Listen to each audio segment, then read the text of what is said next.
So I get to have a very busy weekend this week. This weekend. Tonight we're going to Hadestown at the Leeds Center, which I am so excited about. I heard about this musical years ago and it sounded so fun, and now it's finally going to be here in Lincoln, and I'm just so excited because it's Greek mythology and it's more modern setting and it's singing and it sounds great, and it's like the story of like Hades and Persephone, and then there's also Orpheus and Eurydice, which has led into me having to explain some of this to my mom so she has more of the mythological context going in. So that'll be fun. It's a big group of us in the family going to this tonight, and we're so happy and so excited. And then tomorrow, this weekend, Saturday and Sunday, is the Anime Pop Expo in Omaha, which my mom, my nephew, and I are going to on Saturday, and they're having some, celebrity guests. They're having John Swazi, who was there last year, who I gave a copy of Crocodile's Devil Fruit to, and then had him sign some stuff. And then I also, Mihawk's actor was there as well, John Gramillion, and he signed stuff for me as well, and I gave him a mini Yoru. And then this year, John Swazi will be back, which will be fun. And then the other actor that I'm familiar with is Chris Guerrero, who is, he's Moria's actor in One Piece. He voices Gecko Moria. And then he's also in My Hero as a couple of characters. And then his more kind of more prominent role that he's had in the last several years is, of course, as I think it's Overlord in Overlord. He's like the main character where he's like this giant skeleton guy. I tried Overlord. Couldn't quite get into it. Maybe I'll give it another shot. Not sure. But so yeah, there was that. So they're going to be there. That'll be fun. It's free, so that's helpful. So yeah. Now into the chapter. Oh, I also made them stuff. I made Chris Guerrero a Kage Kage no Mi. Fun.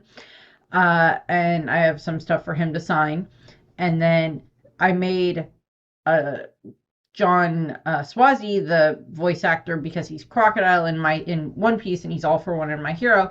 Last year I had made him Crocodile's Devil Fruit. This year I made him Crocodile's Hook with detachable hook, poison hook, and switchblade. Because I'm weird. And I made, one for myself and whatnot. So, fun there. But now into the chapters. So, One Piece, chapter 1171, titled Ragnir. Which, I mean, yes, we do get to see a feat from Ragnir in this chapter, but it's not as much of a feat as, what we saw in the previous chapter, with stuff happening there with Ragnir, but still. So the cover page is it's just one of the cover page requests. It's a cat putting cat ears on Zoro, which is adorable. And it's just this little kitten has climbed up on top of Zoro and is putting a cat ear headband on him. And Zoro is just like, I am not impressed with this, but I am in no mood to try to alter any of this. But he's got his sword out, so I don't know if he's going to try to attack the cat or just scare the cat away. I don't know. That's just the case. So, back into the chapter. At the end of the previous chapter, Loki had landed the finishing blow on Harald, unfortunately. Well, fortunately in the fact that it means that Harald is free from Emu's control. Unfortunately in the fact that it meant that Loki had to his own father. Which, in this case, is both patricide and regicide. Which is, neither one is good. Regardless of who the heck you're doing it against. Those generally aren't good. But, so we're cutting to just the aftermath of that, and we're having, some people have had their wounds treated. Scopper is there, and he is discussing this with Jarl. And Scopper is like, if Harald left the castle in that state, he would have brought great calamity to the world. And so it's just we're seeing the aftermath of this. We're seeing kind of what we kind of saw earlier when Luffy and Nami and Zoro first got to the castle, where The castle is very much destroyed. There's these huge gash marks all over the place, and stuff is destroyed, and there's rubble everywhere, and there are bodies and stuff like that. And so it's like we're seeing that, and he's like, I had a taste of that hopeless future during the fight. No matter how badly we wounded him, his body kept repairing itself. And we see that Scopper is like all kind of bandaged up. He's got a bandage over part of his face, which is probably where it looks like, I think that lines up with like the scar I think that he has more recently in the present timeline. Is I think how that lines up. And like we're just seeing like the aftermath of this. Very much similar shots to what we saw like when Nami and Luffy and Zoro first got to the castle with Road, where they are seeing like the aftermath of this, where like that's 14 years later, so all the fallen soldiers have now turned into skeletons because nobody wants to go to the castle. Or it's it's bad luck or whatever. So we're getting that. And Scopper is continuing. It's shocking to think something actually stopped him. And we're seeing him and Shanks talk with Jarl, and we see that a couple of the other soldiers, some of the other guards, had survived. And some of the guards for the castle had survived, and like Jarl's there, and he's got the sword stuck in his head now, and they've all kind of been bandaged up and stuff like that. He's got bandages on it, and Scopper and Shanks are both kind of bandaged up. And Scopper is continuing. Do you know this sacred treasure? Did you know the sacred treasure would be that powerful, Jarl? And Jarl's like, no, I actually knew nothing about it. All I know is I get chills down my spine when I imagine what would have happened if Loki hadn't been here today. Which is kind of this very much reverse of the way that a lot of Elbaph has looked at Loki over the past, 60 years. Well, at this point, it's like 49 years or whatever of his life. 48, 49 years of Loki's life up to this point in time. And like, it's like, yeah, they've looked at Loki as nothing but this accursed prince. And at this point, it's Loki that's the one that saved them, that Harl entrusted to save them. And obviously, Elbaph would be going a bit differently now had Haradin been there as well, and him and Loki were able to both witness what had happened, and they were both able to try to, they both helped in trying to stop their father type of a thing. But then you don't have the conflict that needs to be resolved now between the two brothers type of thing. So it's like there's that thing. But it's just like, yeah, had Loki not been there, Harald would have continued. He would have mobilized Elbaph. He would have, done all of that stuff. And then eating the devil fruit and all of it. So not good. So we have Shanks thinking, and he's thinking back to when he was talking with Harald back at Reverie, or not back at Reverie, but back at Marijwa. And it's just like, Harald's like, when I join the Gods Knights, it'll be a new dawn for Elbaph.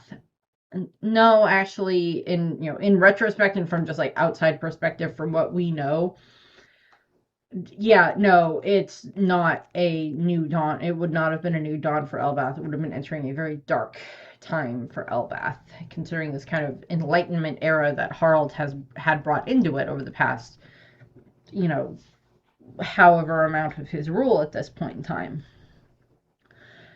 And then we cut to Shanks' perspective of talking with Garling. Probably one of the first times that him and Garling end up interacting once Shanks arrives at Marijwa, and is there to be like, I found out that I'm a Figar land, and I went to claim that right and everything else like that. And we have Garling like, oh, if you have any wish, simply name it, and it will be within your reach.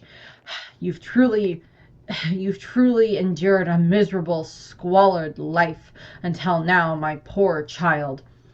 So this is something that kind of comes up in kind of like how the celestial dragons treat each other. And throughout the course of the story, we have seen various ways that different celestial dragons kind of treat each other. We know that the Don Quixote family, in regards to the way that Milzigard ended up being treated, was very much with scorn after he shifted his perspective and everything because of Otohime. And the reason he was treated that way was partially a little bit of like leftover stuff because of like how Homing had acted.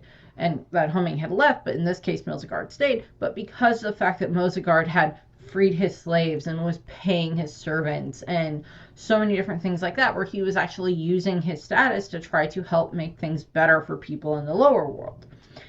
And he may have done that by, buying other slaves from other celestial dragons, or using his authority to try to protect other slaves and try to get them freed, things like that. Because we kind of see that there are like kind of communal slaves, which is just effed up, and then there's the more personal slaves that different ones have, which is still effed up no matter how you want to look at it, but still. But then there's how like the celestial dragons treat the ones that are in their family. Because we see that Roswald very much clearly seems to love Charlos and Shalria, that he does seem to love his children. He's very concerned about Charlos when Charlos is hurt by Milzigard and, later on and everything. So you can't really, I do think that the celestial dragons to a degree are capable of love, but in the case of a lot of them, it is more love and like this is kind of going into the way that like Garling is talking here of just like, oh yes, you're my son, you are my blood, therefore you are worthy of this realm, that this upper realm of the celestial dragon city of Marijwa, of all of this, you are worthy of that because you are my blood, and and all of that. Whereas Bonnie was kicked out. Bonnie and Ginny were kicked out. But there's bits of difference there, obviously. Ginny was just seen as this, experiment at that point in time. And there's the whole theory about maybe she had been Garling's slave or Shamrock's slave, and the theory there about Bonnie being related to Shanks. And then there's the whole theory of like whether or not Shamrock is actually good or bad. So we'll have to wait and see on that one. How that lands. And then there's the whole question of just like the way that the celestial dragons act. Like Summers has a very effed up vision of what love is. We have seen that very clearly throughout the course of Elbaph and throughout the Rocks flash, the Harold flashback and everything. We see that, Summers has this very twisted, effed up version of what he thinks love is. And that might just be more his own personal thing, and is kind of maybe fed by the way that Emu's influence on him or something like that, or just Summers is naturally that way and Emu's like, I really didn't have to do anything with you, okay, we're good then, moving on, bring me the next one, bring me the next holy knight for me to mess with. So again, we kind of have to see how people are with and without how the God's Knights are specifically with and without their influence from Emu. The Gorosei are just completely corrupted by this point in time. Garling is just completely corrupted by this point in time, regardless of one way or the other. Although it would be interesting to see Garling pull a Vader, where, like, how much he maybe truly does love Shanks and Shamrock, and maybe something happens where one of them is put to death or something like that by Emu, and maybe Garling tries to turn on Emu and can't. Like maybe he's like, this power has given me so much, but now it's costing me my sons. His beloved sons, or at the very least Shamrock is his beloved son. We're not sure exactly how Garling looks at Shanks at this point in time. But the way that he is referring to the way that, Shanks lived in squalor in the lower world and everything else like that you were miserable. And then he continues, and it's just like, forget your former life on the surface. The commoners down there don't even count as people. And this is like literally Garling looking at Shanks, who has spent the last, 20-something years of his life down in the lower realm, being raised by Roger and the rest of the Roger pirates. And then, being out on his own and kind of forming his own crew and stuff like that after that. And it's literally having him look at his being like looking, like telling Shanks, yeah, forget about all of that. Don't worry about it. Don't worry about that. All of that is nothing. Those are just nothing but insects. All of those, any memories you have down there, no, just push them to the side. They're worth nothing. They're worth less than dirt. Those creatures down there aren't even people, type of a thing. And that is literally telling Shanks that, like, all those people down there that you love, that you have built friendships with and that are your family in the case of the Roger Pirates, in the case of his crew and all of that stuff, all of them are worth nothing more than less than the dirt on the bottom of your shoe. All those wonderful memories that Shanks has with his family, with his crew and Roger's crew and all that. Shamrock or Garling is just like, yeah, forget about all of that. It doesn't matter anymore. We're your real family. And I don't think from Shanks' perspective, that is a very just, oh my God, how can you say that? And then he has to play up, his role of, thinking that, of acting like that's what he wants to do, that he wants to forget about all of that. Whereas with Garling, he thinks that Shanks has been suffering these past 20-something years as, living in the lower realm, because that's the way that the other celestial dragons think. So from Garling's perspective, he's like, oh yes, no, it's okay. You can forget about all of that horrid time down there. It's okay. Whereas from Shanks' perspective, it's just like, you want me to forget about all of these people that care about me and that I care about, and that, all of this other stuff, all these amazing people I've met. It's this very, double-sided thing there. And like Shanks is remembering this, and then reaches over and he's grabbing his left arm where he has, the God's Night seal, the Abyss Pack, where he has that, and he's grabbing it, and he's just like in pain and anger, and like Gabon is like, Shanks, hey Shanks, are you okay? Stop it, are you okay? And like he pulls Shanks into a hug, and he's just like, that's a bad habit. You should never resent the circumstances of your birth. I like that line, because it is literally this answer of like, nobody in this world has been able to control the circumstances of their own birth. Nobody throughout the course of history has been able to control the circumstances of their own birth. That is a decision that is made by other people way without your knowledge or anything like that, without your consent in some cases. And it is kind of this whole question of like, I didn't ask to be born. But in this case, Shanks is decrying the fact that, he has this blood, that he is connected back to this society that he despises. And Shamrock is like, yes, or not Shamrock, Garling, Gabon, I'll get to the right word eventually. Gabon is just like, it's okay. You don't need to be angry about that. What they are is not who you are. Just because they have done that does not mean that you are that way. Type of thing. And so we're getting that.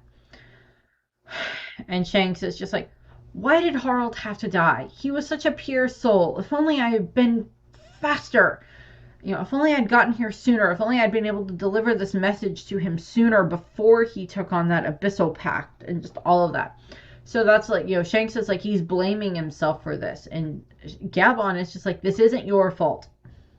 This here, not your fault. Listen, Shanks, you are here for a reason. Everybody's life has some meaning to it. You just got to hold on. And that is kind of this message there where it's just like, as low as you may get in your life. And this goes back to like so much with One Piece. So much with One Piece where, every life has a meaning. Every life has a purpose. No life should be snuffed out. That no life should be snuffed out simply because of someone else's choices in this regard. And, so we're seeing kind of a little bit of that there. It's like Shanks is like so angry that this happened to Harald because of how good of a person Harald was. And Gabon's like, yeah, but that's not your fault. What happened here is not your fault. This is something that happened technically because of, Harald's own actions, but also because of the actions and the manipulations of the Gorosei, of the God's Knights, of Emu. Not just because of Harald. And we get into what's left of the throne room, assuming. And this is where we have Loki sitting, and he's got Ragnar behind him on the floor, and Loki is just sitting there crying. And we see Harald off to the side, and there's like flames kind of around them. And Loki is like, is this what happens when you love your country too much? This sucks. And like, yeah, Loki just had to end his own father's life. He had to kill his own father. And that is just this horrible thing that he now has to live with for the rest of his life. And it's worse given the fact that Harald had to be forced to ask Loki to do this in order to protect Elbaph and the rest of the world from Harald, which just makes it so much worse. And we see that Loki has taken, I think it's either his cloak or Harald's cloak, and put it over Harald to like cover him for like some amount of modesty, decorum type of a thing. Also, so he doesn't have to look at his father, because there's a good size of a blood stain there. So we cut to Marijois, and we have Emu talking, and it's just like, he was a rare ancient giant, enhanced with even more power and an undying body. Those traits made him a true monster, and yet he was still killed. Emu is just so angry right now. I love it. Emu is just so pissed right now. It's just like, who could have, is something unforeseen lurking on Elbaph? So like, Emu is like probably running through their head right now about like where this lands, who could have done this, what force was enough to take down Harald after all of this enhancement and everything. And it's just like all of that there. And it's just like, one of the Goros say, I think it's Mars, is like, we should have the Abyss pentagram. We should have the Abyss pentagram carved by Harald inspected. And Emu is just like, that shall not be necessary. It would only result in the death of another knight. Every covenant comes with a price to be paid, even for Mu. So yes, this is very similar. This is like when you're in a video game or just in a game in general, and you use something that is like a summon or like something like that, that if it is destroyed, there is a backlash to you. And in this case, Harald being defeated was this backlash of an attack on Emu. Maybe not to the same degree that we saw when like Emu was affected by Joy Boy's hockey at the end of Egghead with the hockey knot, but something along those lines. And there could be a difference between if they are forcefully killed in the case of like what happened with Harald, or if they are more like when Emu took the contract back from Saturn. There may have been a little bit of a thing cost there for Emu, but it was overridden. It doesn't, Emu doesn't care about that at a point in time. Saturn has completely failed him enough that he's, willing to just like, end that. And then he, bestows that version of the contract or a variation of that contract onto Garling. So it's kind of this interesting thing where it's just like even Emu has to pay a price for this power. So, and Emu continues. He had no qualms about lowering his head to appease humans. All he ever sought was communion with other nations and peoples. Harald was a total aberration, as in like just like this like, oh my god, how does this thing exist? This is so perfect, so rare, so unique that I need to try to use it to the best of my ability. It's just like, and yet he was born with the blood of those savage, battle-loving giants.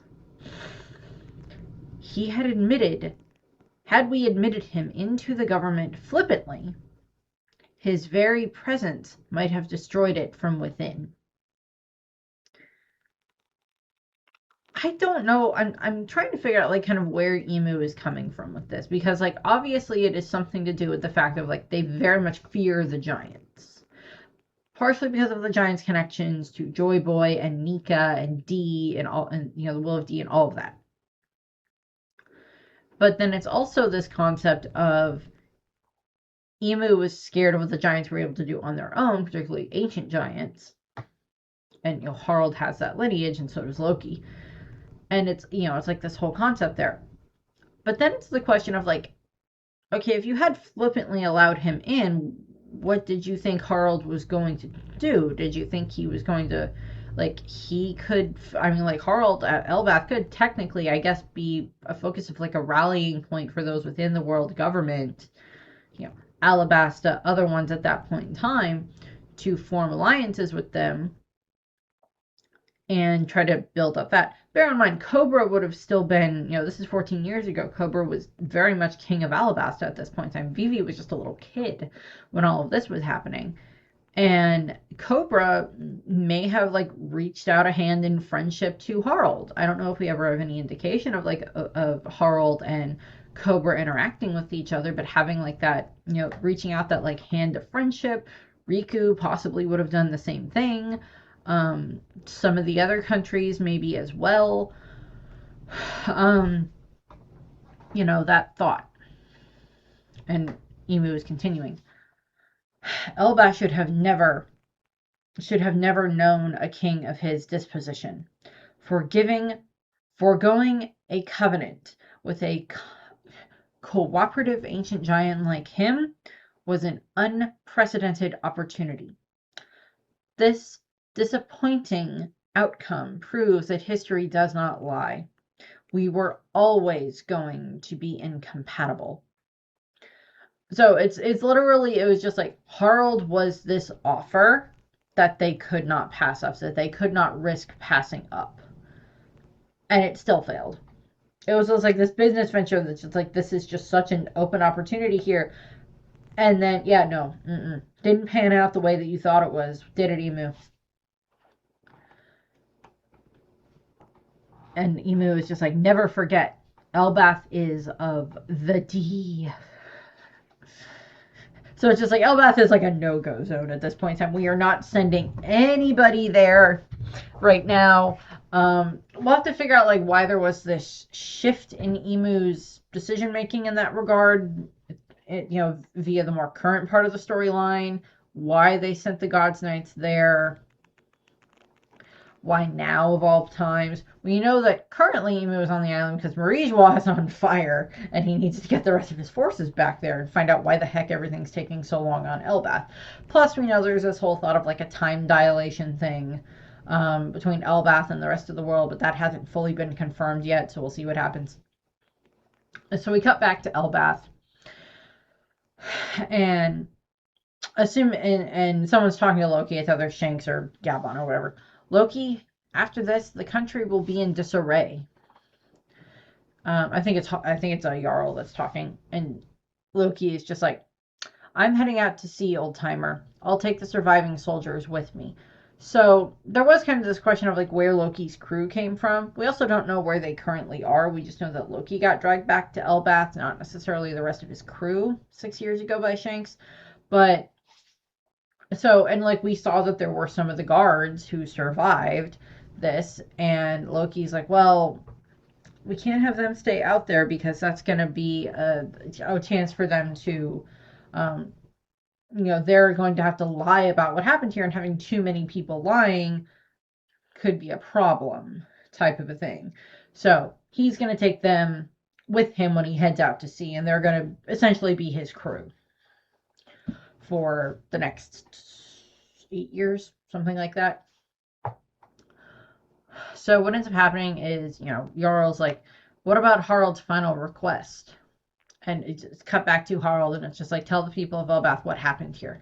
So it's Harald didn't want to keep all of that hidden, but Loki doesn't want to do that. Loki doesn't, and we'll get into this, but he's like, there's no way I can tell them the truth. Just drop it, all of you. And we see them sitting there. They're just sitting in the room where stuff in the room is still on fire. Loki has moved. He's now sitting on one of the staircases with Ragnar next to him, and we see the varying other guards around them. Jarl's there, Shanks and Gabon are there, sitting, watching and talking and everything else like that. What's going on here. We see about I think it's 5 guards at the moment that look like they survived. We'll see if there's, like, we don't have an exact count, but we see like 5 guards here. And Loki is like, don't speak a word of what happened here today. And like, Jarl and Gabon and Shanks are like, but why? And Jarl's like, if we say nothing, who do you think they will blame for all this? Who do you think's gonna get the blame for all of this? And Loki's like, it'll be the same as always. I'm always the one that gets blamed for this stuff. And he's just like, say I were to become king. Can you see me actually honoring that father's ideals? I can only take this, and I can only tackle this in my own way. And this is very much like, given how Loki was, how everybody blamed so many different things on Loki, the horse's death, his mother's death, the famine, what happened with Linlin, the one of the villages being attacked by the monsters, the alcohol village being burned to the ground, all of this stuff, all of these bad things, and now this, it just feeds into this whole thing of Loki being this horrid person and this horrid accursed prince that had he, been made king, had I been made ruler, what do you think was going to happen? They're going to blame all of this on me anyway. And he doesn't want to besmirch his father's name. And he's just like, with this ability, I'll settle the regrets of the old man and his soldiers. So he's going to go out to sea, and I assume he's going to go try to just cause hell for the world's government. Fair? You go for it. Just please try to be better about not attacking innocent people. And Jarl is just like, don't be stupid, Loki. And Loki is just like, the world government is a big organization. It won't be as easy as you think. And like Shanks and Gabon are kind of staying silent about all of this. And like, we cut to like outside of the castle, like shifting out of the flashback and back into present day. And it's like something big happened. Our castle was attacked. Your Highness. So it's just like everybody in like Elbaph is like learning about what happened with Harald and the soldiers, and they're blaming Loki and all this other stuff. And we're cutting back to present day, so the flashback has ended. And we cut back to present day, where we cut down to the underworld, where this flashback that took so many chapters is, I think, now the longest flashback in One Piece. We got so many different side stories and tangents and big chunks of history in the One Piece world. But the thing is that probably what we're actually, like, for us, it took this amount of time. And yeah, there's all the memes of just like how long Loki has been telling this story. It's like, you've got 3 minutes, 4 hours later type of thing, where he's just like going through all of these details about, Shaki and Charlie, or not Charlie, Shaki and Neptune and, rocks and like all this other stuff. Harding would be kind of aware of a lot of that stuff anyway. Not all of it, but he'd be kind of aware of some of it. And so it's like he would have been aware of rocks and different things like that. But, essentially probably what happens is Loki is just literally telling Harding and the others that are there about what happened that day. The day that Harald died. About how it's like, Dad had like me sent a message to have me released from the prison and pardoned and everything, and to have me come to the castle. When I got to the castle, Jarl was there. We went inside.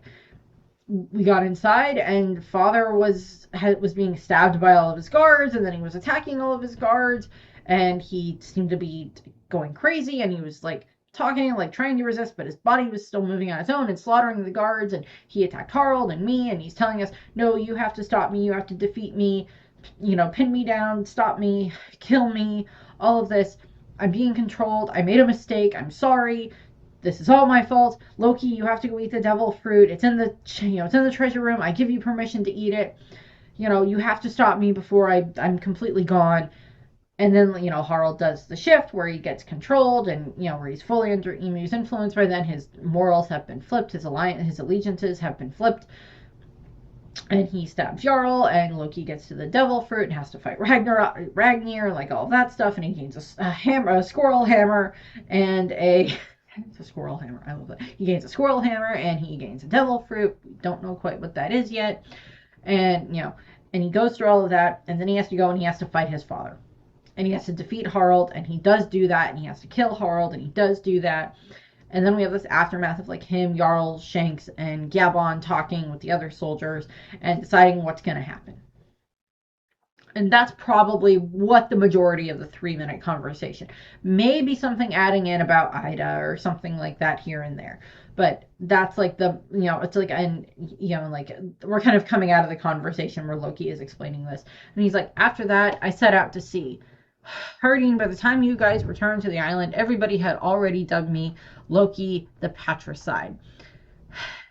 And I made no effort to correct that narrative. But it's not like I was crazy enough to brag about killing him either. I just didn't want everything he stood for to be dismissed because of how things turned out. And I love that statement because it is literally Loki being like, yes, okay, I didn't always agree with Dad. No, he wasn't the best father in the world. You and I both know that. But that didn't mean that I didn't agree with some of the stuff he was trying to do in Elbaph. That didn't mean that I wanted to besmirch his name and destroy this legacy that he had built, simply because he made a mistake. He trusted the wrong people for the right reasons, type of thing. And that's where Loki is like, I didn't want to do that. I didn't want to destroy Dad's name. I didn't want to destroy this legacy that he built for the past all of our lives and longer than that, type of thing.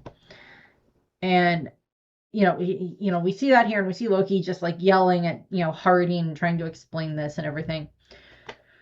It's just like, with all that in mind, do you really think I should have told the people everything? Like, do you really think I should have just like gone and told them what happened at the castle that day? Told them that father had been tricked? All of this stuff. They wouldn't have believed me anyways, like kind of like where he's going with that. Fair. They probably wouldn't have believed you. And like Harding is there, and he's just like,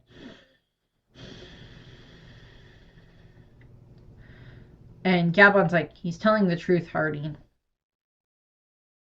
And Luffy's just kind of sitting there watching, like listening to this. And Loki's like, get it already?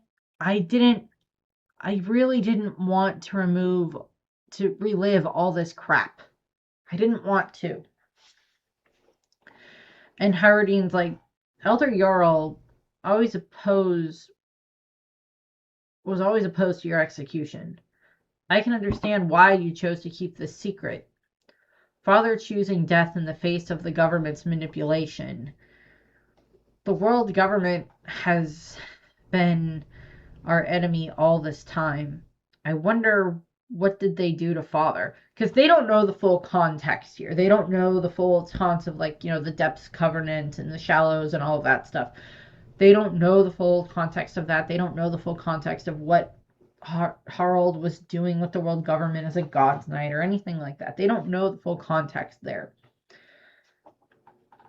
And we kind of pan away, and we see that the boat elevator is still there. Shouldn't you guys have gone up by now? It's been 3 minutes. Shouldn't you guys have gone upstairs, gone up to the upper world, to the Sun Realm, and tried fighting against some of the monsters? Maybe that would have helped. Go up. But they're just still waiting there. Gerd, Rode, Goldberg, and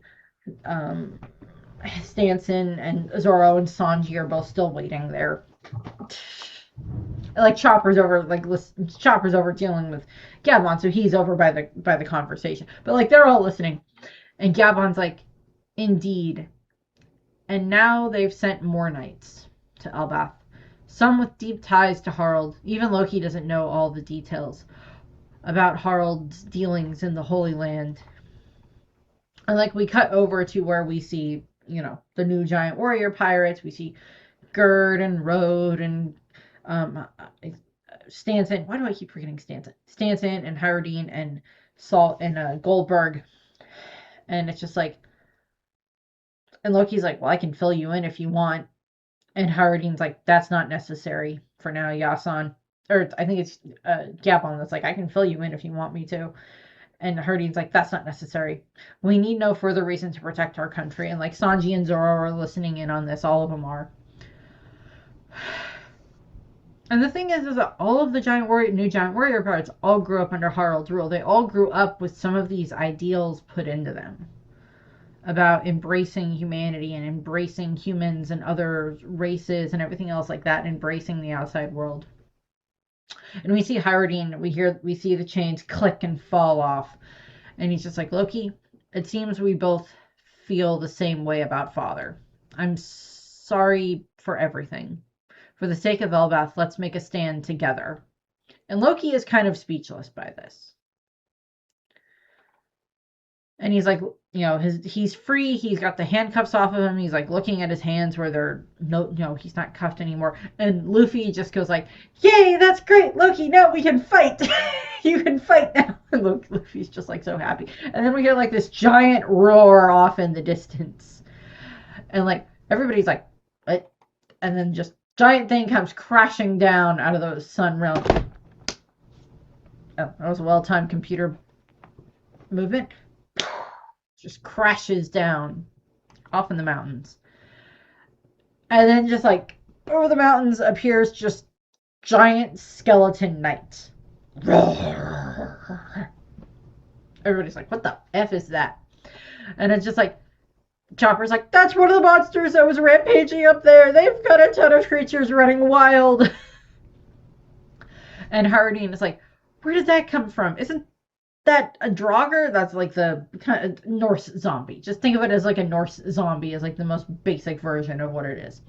I never thought those were real.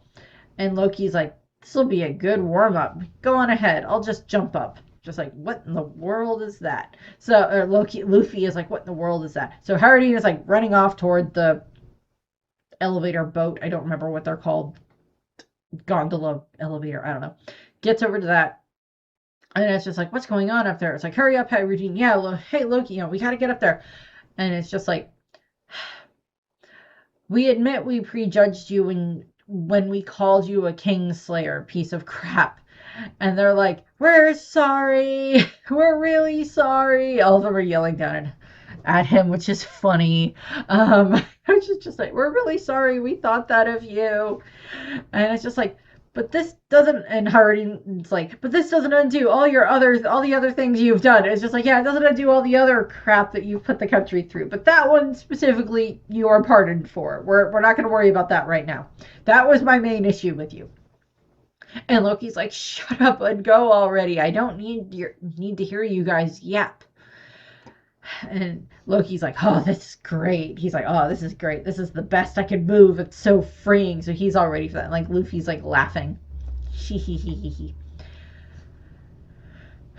And Chopper is like looking around, and Gabon's like, hey Doc, I know you want to take care of me here, but I'm worried about my son up there. And Chopper's like, oh yeah, that's right, you make a good point. And assumedly like Sanji jumped back down from the boat and jumped over to them, and like he's picked up Scopper, and he's got Sanji has picked up Chopper, and he's got Chopper on his back, and it's just like, be careful, Sanji. And he's just like, I've got you. Weren't you two gonna stay behind? And he's like, he's blue walking his way up, trying to keep Scopper as like steady as possible. And Luffy is still there with Loki, and he's like, what are you still doing down here? And Luffy's like, I'm dying to see you fight. And he's like, all right. And he grabs Ragnar, and he's just like, all right, let's show him our power. Ragnar, squeak! I love the fact that the hammer is a squirrel. I love that so much. That is just so adorable. I love that. I love the squirrel hammer. Squirrel hammer. And he like jumps, and it's a very Nika-esque pose, and he's jumping toward the Draugr, and he's like powering up, and he swings his hammer, and it's like got a coat of ice on it, and he hits the Draugr, and it just freezes over the Draugr, very Aokiji like, with his ice time capsule, just like freezes over the Draugr. Niflheim is what he shouts. And Luffy is just like,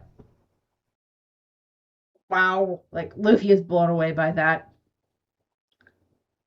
What in the, and like, so he has hit the Draugr. The Draugr is like freezing over and cracking at the same time. So somewhere in the powers, I'm assuming the lightning powers are Ragnar based. So like as we saw earlier, Loki used Ragnar in order to like attack the tree, and that kind of set it on fire. So assumedly the lightning and thunder powers are more Ragnar based, which is like the Thor reference there. And then you have these ice powers, which I think are more based on Loki's zone.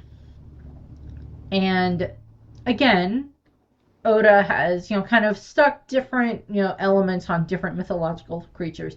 The fire on the phoenix fruit, that makes perfect sense. But, Kaido had various elements that he had access to. He had access to, like, fire and stuff with his Boro Breath and his Magma Dragon. He had access to, like, thunder and lightning with some of his stuff, with his, like, Thunder Bagara, stuff like that, Wind Scythe and stuff like that. So that's, like, various other ones there.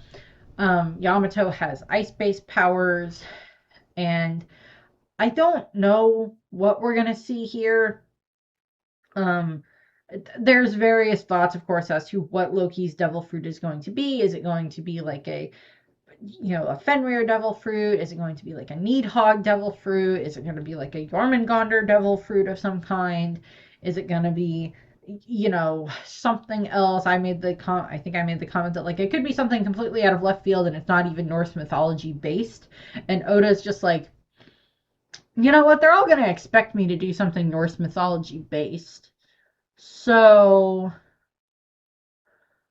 you know what? We're just going to make him something else that's, some other mythology. I would not blame Oda if he did that. That would be a little way of tripping people up a little bit, keeping people on their toes. But I think he's probably going to stick with something from Norse mythology. But the other thing here that is being referenced is the fact that Loki, at the very least in Marvel, I think in actual mythology, is a frost giant or a half frost giant or something along those lines, where he has frost giant blood. In Marvel, he is, son of Laufey, frost giant king, who Odin takes in and raises.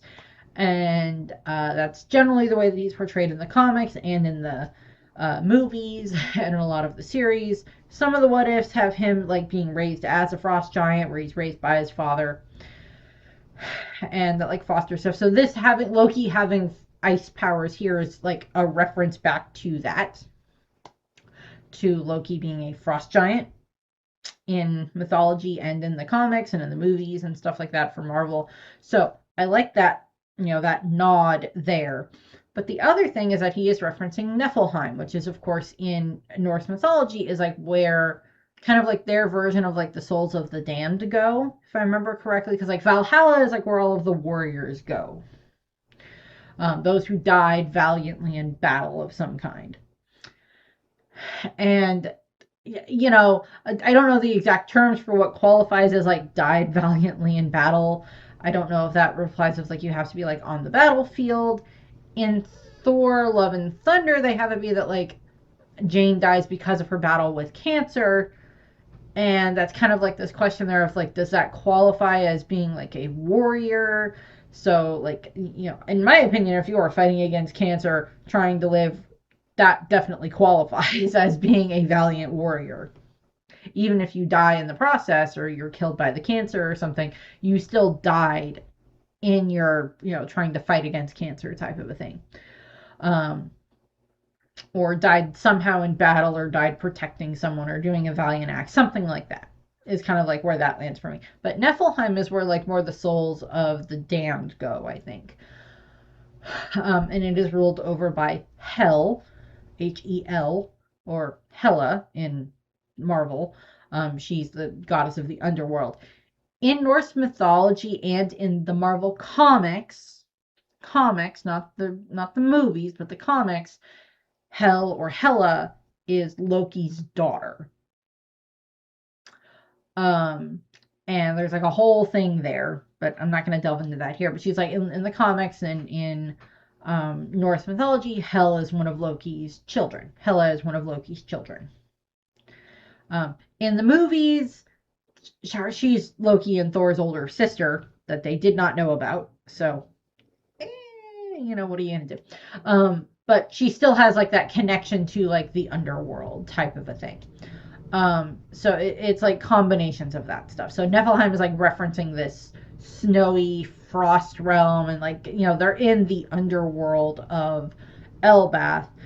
So it makes sense for him to use this attack here. So Loki has access to ice powers. So we'll see how that kind of pans out in regard to what creature he may end up having for his zone devil fruit. But that is where we are finished. That's where this ends. I think there's a break next week, so we'll see what I do with that. Unless something happens, but I think we're on break next week. Yeah, break next week. It's the beginning of the year, so we got maybe a couple of additional breaks coming up, which is fine. I have a new job, so I get to start that next week, so that'll be fun, I hope. I think I'm going to enjoy it. And we'll see how that goes for, planning out stuff. Maybe I'll come up with some other various fun devil fruits while I'm at work. So that's what I have. I thank you very much for watching. I hope you enjoyed the video, and I hope you have a nice rest of your day. Bye!